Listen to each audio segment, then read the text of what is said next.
MLA Adinarayana Reddy సంచలన వ్యాఖ్యలు చేశారు. కులాలకు సంబంధం లేకుండా అందరినీ సమానంగా చూడాలన్నారు.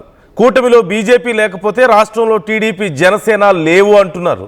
కూటమిలో బీజేపీనే ప్రధానం అని, ఆ తర్వాతే జనసేన టీడీపీ అంటూ చెప్తున్నారు. ప్రభుత్వం ఇంకా కమ్మగానే ఉందంటున్నారు. 1983లో ఎన్టీఆర్ సీఎంగా ఉన్నప్పుడు గజ్జల మల్లారెడ్డి పాలన కమ్మగా ఉంది అంటూ చెప్పారని, పాలన కమ్మగా ఉంది అంటే అందరికీ అర్థమై ఉంటుంది కదా అంటూ ఆయన అడిగారు కూడా. కమ్మతో పాటు అందరం ఉన్నాం, ప్రభుత్వంలో కష్టపడి పనిచేసే వారికి పదవులు దక్కాలి అంటూ ఆదినారాయణ చేసిన వ్యాఖ్యలు ఇప్పుడు సంచలనంగా మారాయి. కూటమిలో బీజేపీనే ప్రధానం, ఆ తర్వాతే టీడీపీ జనసేన అంటూ ఆయన చెప్పడం, అలాగే పాలన చాలా కమ్మగా ఉంది అని అనడం, కమ్మగా అంటే మీకు అర్థమైంది కదా అంటూ మళ్ళీ కొంత సెటైరికల్గా మాట్లాడడం, ఇవన్నీ ఇప్పుడు చాలా అంశాలను తెర మీదకి తీసుకొస్తున్నాయి. కూటమిలో ముఖ్యంగా ప్రభుత్వంలో కమ్మ డామినేషన్ ఎక్కువగా ఉంది అని ఆయన చెప్తున్నారు. అలాగే కూటమిలో జనసేన టీడీపీ కంటే కూడా బీజేపీనే ప్రధానం, ఇక్కడ బీజేపీ లేకపోతే మిగతావి రెండు లేవు అన్నట్లుగా ఆయన చేసినటువంటి కామెంట్స్ ఇంటర్నల్గా ఎలాంటి ఒపీనియన్ ఉంది చాలామందికి అనే ఒక అంశాన్ని ఇక్కడ లేవనెత్తుతున్నాయి. ఒక్కసారి ఆదినారాయణ రెడ్డి ఏమన్నారు, take a look. Kalahasti Anand అన్న ఎట్లుంది అని ప్రభుత్వం పైన పాలన అని. నేను గజ్జల మల్లారెడ్డి గారు ఇప్పుడు 83 అధికార పార్టీ ఎన్టీ రామారావు గారు ఉన్నప్పుడు ఎట్లుంది అంటే ఆయన చెప్పినాడు బాగా కమ్మగా ఉందని. ఇప్పుడు కూడా ఇంకా కమ్మగానే ఉంది, అట్లే అది పోవాలా, కమ్మటి పరిస్థితి పోవాలా. అందరం ఒకే కులంలో అందరూ పనిచేసే వాళ్ళందరికీ ఎవరు గట్టిగా పనిచేస్తారో వాళ్ళకి అవకాశం ఇవ్వాలి. అంటే మీకు అర్థం ఏంటది అది కమ్మగా ఉండడం అంటే. ఆ కమ్మతో పాటు అందరం ఉన్నాము ఇక్కడ కులాలు మతాలు కాదు. ఆ కూటమిలో మన బీజేపీ పార్టీ అందరికంటే మనం లేనిది ఈ యొక్క రాష్ట్రంలో బీజేపీ లేనిది రాష్ట్రంలో తెలుగుదేశం పార్టీ కానీ జనసేన కానీ లేదు, మనమే ప్రధానం. కాళహస్తి ఆనంద్. సో మనం చూస్తున్నాం, పాలన కమ్మగా ఉంది అంటే మీకు అర్థమయ్యే ఉంటుంది కదా అంటూ అడుగుతున్నారు. At the same time BJP లేకపోతే అసలు కూటమే లేదు అని కూడా చెప్తున్నారు. అలాగే కష్టపడే వాళ్ళకి పదవులు ఇవ్వండి అని చెప్తూ క్లియర్గా ఆయన చెప్పేది ఒకటే, కమ్మల డామినేషన్ చాలా ఎక్కువగా ఉంది ప్రభుత్వంలో, కష్టపడి పనిచేసిన వాళ్ళకి కాకుండా కులాధారంగా పదవులు ఇస్తున్నారు అంటూ ఆయన చెప్తున్నారు. ముఖ్యంగా కూటమి నిలబడడంలో బీజేపీదే కీలక పాత్ర, అసలు బీజేపీ లేకపోతే కూటమే లేదు అంటూ కూడా మాట్లాడుతున్నారు. బీజేపీ తర్వాతే ఇటు జనసేన అయినా సరే టీడీపీ అయినా అని ఆయన మాట్లాడడం మనం చూస్తున్నాం. మరి ఏ ఫ్రస్ట్రేషన్లో ఆయన మాట్లాడారు అంటే ఉన్నది చెప్పే ప్రయత్నం. కొన్ని సందర్భాల్లో ఆదినారాయణ రెడ్డి చాలా స్ట్రైట్గా మాట్లాడుతుంటారు, కొంత సెటైరిక్గా ఉన్నప్పటికీ కూడా చాలా సూటిగా మాట్లాడేటువంటి మనస్తత్వం కలిగి ఉన్నటువంటి వ్యక్తి. ఆయన ఇప్పుడు ఈ సందర్భంలో ఎందుకు మాట్లాడారు అంటే బీజేపీకి ప్రాధాన్యత దక్కడం లేదనా, బీజేపీ నాయకులకి కూటమిలో ఎక్కువ ప్రాధాన్యత దక్కడం లేదని ఆయన ఫీల్ అవుతున్నారా, అలాగే కమ్మల డామినేషన్ ఎక్కువగా ఉందని ఆయన ఫీల్ అవుతున్నారా? డీటెయిల్స్ మనం తెలుసుకుందాం. సురేష్ జాయిన్ అవుతున్నారు, మా ప్రతినిధి. సురేష్, ఆదినారాయణ రెడ్డి అసలు ఎందుకు ఈ వ్యాఖ్యలు చేశారు అంటే ఆయనకి ఏమైనా దక్కాల్సిన పదవి ఏమైనా దక్కలేదా, లేకపోతే ఇంటర్నల్గా ఇంకా ఏమైనా కాన్ఫ్లిక్ట్స్ ఉన్నాయా? ముందు ఏదైతే ఆదినారాయణ రెడ్డి చేసినటువంటి వాక్యాలు తీవ్ర దుమారాన్ని రేగాయి రాజకీయాలు అని చెప్పాలి.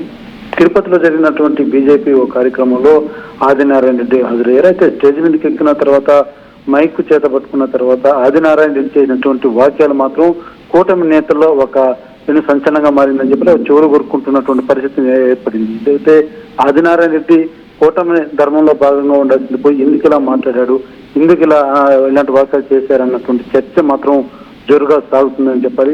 ప్రధానంగా ఆయన ప్రస్తావించినటువంటి అంశాలు మనం పరిశీలించినట్లయితే ఇదే కులాన్ని ఏదైతే కమ్మ పాలన ఇంకా కమ్మగా ఉంది కదా అని ఆయన చెప్పడం కావచ్చు, లేకపోతే పదవులకు సంబంధించి కావచ్చు, ఈ రెండు వాక్యాలు మాత్రం చాలా ప్రధానంగా నాయకులకు కొంతమందికి చొచ్చుకునిందని చెప్పాలి. ఎందుకంటే ఏ ఉద్దేశంతో అన్నాడు, ఎందుకు పర్టికులర్ గా కమ్మగా ఉంది పాలన అన్నటువంటి ఆ వర్డ్ ఎందుకు పర్టికులర్ గా అన్నాడు అన్నటువంటి అంశం మాత్రం తీవ్ర రాజకీయ చర్చగా మారిందని చెప్పాలి. అదే రకంగా పదవుల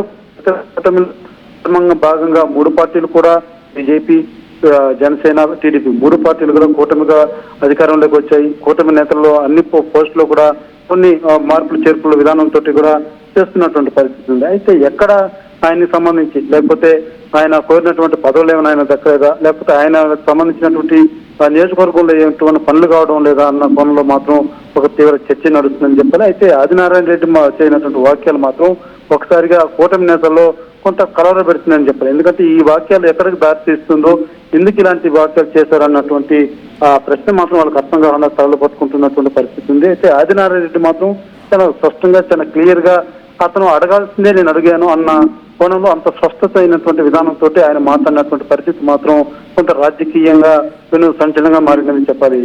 అంటే ఇక్కడ రెండు కనిపిస్తున్నాయి కదా సురేష్, మొదటి నుంచి కూడా కూటమిలో ఉన్నప్పటికీ బీజేపీ డిస్టెన్స్ మెయింటైన్ చేస్తూ వస్తుంది. ఈవెన్ మనం మేనిఫెస్టో టైంలో కూడా చూస్తాం, కనీసం మేనిఫెస్టో పట్టుకోవడానికి కూడా ఇష్టపడలేదు బీజేపీ నాయకులు. ఆ టైంలో చాలా విషయాల్లో బీజేపీ ఓన్ చేసుకునే ప్రయత్నం చేయలేదు కూటమి ఎజెండాలని. కొన్ని సందర్భాల్లో ఈవెన్ టీడీపీతో పోల్చుకుంటే జనసేన కొంచెం తక్కువ ఓన్ చేసుకుంటే బీజేపీ అసలు ఎక్కడ ఓన్ చేసుకోవడం లేదు చాలా అంశాలని. మరి పదవుల విషయంలో, ప్రాధాన్యత విషయంలో మాత్రం ఈ అసంతృప్తి కనపడుతుంది. సో ఎలా చూడాలి ఈ డిఫరెన్స్ని మనం?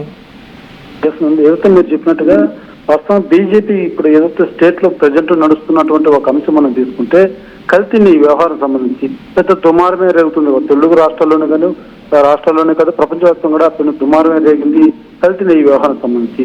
ఇప్పటికే ఏదైతే జనసేన అధినేత పవన్ కళ్యాణ్ కూడా ఇటీవల ప్రెస్ మీట్ లో ఎందుకు వైసీపీ మాట్లాడుతున్నటువంటి మాట తిప్పుకోట్లేకపోతున్నారంటూ కూడా ఆయన మీడియా ముఖంగా కూడా పార్టీ నేతలకు ఒక అసహనం వ్యక్తం చేసినటువంటి పరిస్థితి కూడా మనం చూసాం.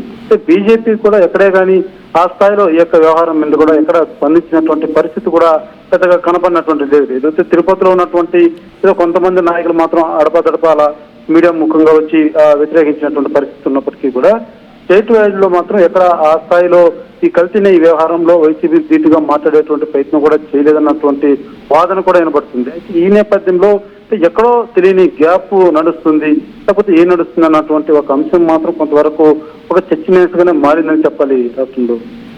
Right. Thank you Suresh, thanks for the details. మొత్తం మీద ఆదినారాయణ రెడ్డి చేసిన వ్యాఖ్యలు ఇప్పుడు ఒక పెద్ద దుమారాన్ని రేపబోతున్నాయి కూటమిలో. ఇది ఖచ్చితంగా వైసీపీకి ఒక పెద్ద బలాన్ని చేకూర్చే అంశం. వైసీపీకి ఇప్పుడు ఒక మంచి అవకాశాన్ని ఇచ్చినట్లయింది ఆదినారాయణ రెడ్డి. సో ఇప్పుడు వైసీపీ ఇదిగో కూటమిలో ఐకమత్యం లేదు, కూటమిలో నాయకులు అసంతృప్తిలో ఉన్నారు, ముఖ్యంగా ఆయన కమ్మగా సాగుతోంది పాలన అని చేసినటువంటి మాటలు వైసీపీకి మరింత అవకాశాన్ని ఇచ్చే పరిస్థితి కనపడుతుంది. అంటే కమ్మల డామినేషన్ ఎక్కువగా ఉంది కూటమిలో, ప్రభుత్వంలో పనిచేసే వాళ్ళకంటే కాస్ట్ రీజన్తోనే ఎక్కువ పదవులు ఇస్తున్నారు, ఇలా వైసీపీ ప్రచారం చేయడానికి అవకాశం ఎక్కువ కల్పిస్తుంది. At the same time Adinarayana Reddy వ్యాఖ్యలు కూడా అలాగే ఉన్నాయి, ఆయనకు కూడా అలాంటి ఇంప్రెషనే ఉన్నట్లుగా కనపడుతుంది. సో బహిరంగంగా ఆయన ఈ కామెంట్లు కూడా చేస్తున్నారంటే ఖచ్చితంగా బీజేపీ నాయకులకి అంత ప్రాధాన్యత దక్కడం లేదా కూటమిలో అనే ప్రశ్నని ఇక్కడ లేవనెత్తుతున్నాయి. At the same time caste బాగా ఎక్కువ ఉందా, కూటమిలో బాగా ఎక్కువ ప్రభావం చూపిస్తుందా అనేది కూడా చాలా కీలకంగా మారింది. మరి ఇప్పుడు దీనికి సంబంధించి బీజేపీ అధిష్టానం ఎలా రెస్పాండ్ అవుతుంది అనేదే చాలా కీలకం. బీజేపీ అధిష్టానం మరి ఆయన సొంత వ్యాఖ్యలని చెప్తుందా, లేదంటే సైలెంట్గా ఉన్నారు అంటే మాత్రం ఖచ్చితంగా వాళ్ళ వర్షన్ కూడా ఇదే అన్నట్లు మనం అర్థం చేసుకోవాల్సిన పరిస్థితి. మరోవైపు ఇప్పుడు ఈ విషయానికి సంబంధించి జనసేనలో కూడా అడపాదడప కొన్ని సందర్భాల్లో కొంతమంది మాట్లాడడం మనం చూసాం. మాకు అంత ప్రాధాన్యత లేదు, మాకు వాల్యూ ఇవ్వడం లేదని చెప్పి జనసేన నాయకులు కొంతమంది మాట్లాడడాన్ని మనం చూసాం. కానీ వాళ్ళని సైలెంట్ చేసేసారు చాలా సందర్భాల్లో. మీరు అలా మాట్లాడొద్దు, కలిసే ఉండాలి, మనం ఏదైనా ఉంటే మాట్లాడుకుందాం అని చెప్పి సైలెంట్ చేశారు. అంటే ఇది కేవలం బీజేపీలోనే కాదు, జనసేనలో కూడా ఈ అసంతృప్తి కనిపించింది. టీడీపీ డామినేషన్ చాలా ఎక్కువగా ఉంది అని వీళ్ళు ఫీల్ అవుతున్నట్లుగా మనకి ఇక్కడ క్లియర్గా అర్థం అవుతుంది. సో ఇప్పుడు ఈ అంశానికి సంబంధించి ఆదినారాయణ రెడ్డి ఏమి జూనియర్ లీడర్ కాదు కదా, చాలా సీనియర్ లీడర్. ఈ నేపథ్యంలో అలాంటి ఒక లీడర్ చేసినటువంటి వ్యాఖ్యల్ని ఇప్పుడు మరి టీడీపీ ఎలా కౌంటర్ చేయగలుగుతుంది? సైలెంట్గా ఉంటే అదొక తలనొప్పి, అలాగని సమాధానం చెప్పడానికి ప్రయత్నించినా సరే పెద్ద డిస్కషన్ అవుతుంది. మరోవైపు వైసీపీ ఖచ్చితంగా ఈ అంశాన్ని ఉపయోగించుకునే పరిస్థితులు మనకు క్లియర్గా కనపడుతున్నాయి. సో మొత్తం మీద ఆదినారాయణ రెడ్డి ఒక దుమారాన్ని రేపారు, కూటమిలో ఒక దుమారాన్ని రేపారు. And at the same time కూటమిలో కొన్ని ఇన్ఈక్వాలిటీస్ ఉన్నాయి అనే అంశాన్ని ఆయన ప్రధానంగా ప్రస్తావించారు. గతంలో జనసేనలో కొన్ని వినపడ్డాయి, ఇప్పుడు బీజేపీలో చాలా క్లియర్గా ఆయన బయట పెట్టడం జరిగింది. అంటే కూటమి లోపల ఇన్ఈక్వాలిటీస్ అండ్ కొంత గందరగోళం ఏదో ఉంది, కొన్ని అసంతృప్తి చాలా ఎక్కువగా ఉంది అనేది క్లియర్గా కనపడుతుంది ఈ వ్యాఖ్యలతో. మరి టీడీపీ ఇప్పుడు ఏం సమాధానం చెప్తుంది, బీజేపీ అధిష్టానం ఎలా రెస్పాండ్ అవుతుంది, వేచి చూడాల్సినటువంటి అంశాలు. మీకేమనిపిస్తుంది ఆదినారాయణ రెడ్డి చేసిన వ్యాఖ్యలను చూస్తుంటే? కామెంట్ చేసే ప్రయత్నం చేయండి.